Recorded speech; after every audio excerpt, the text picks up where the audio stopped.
Welcome to our channel. Today we how to create a landing page with Instapage step by step clearly. To create a landing page with Instapage, begin by visiting the Instapage website. Click on the sign up button to create a new account, or log in if you already have one.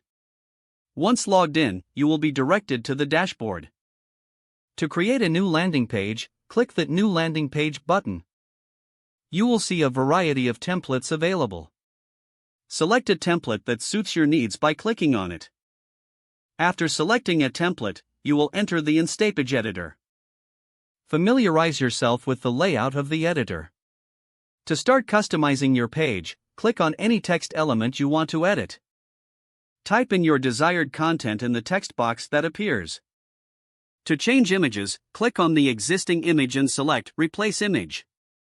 You can upload your own image or choose from the available stock photos. For additional elements, click on the Elements tab in the left sidebar. Drag and drop elements like buttons, forms, or videos onto your page.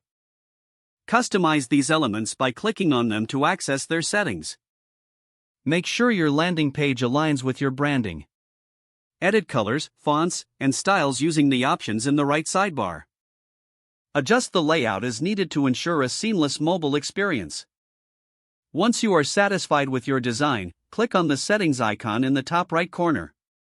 Here, you can configure settings such as SEO, tracking, and integrations. When everything is set up, click the Publish button in the top right corner. Choose a custom domain or use an Instapage subdomain for your landing page. Confirm your selections and click Publish again to make your page live.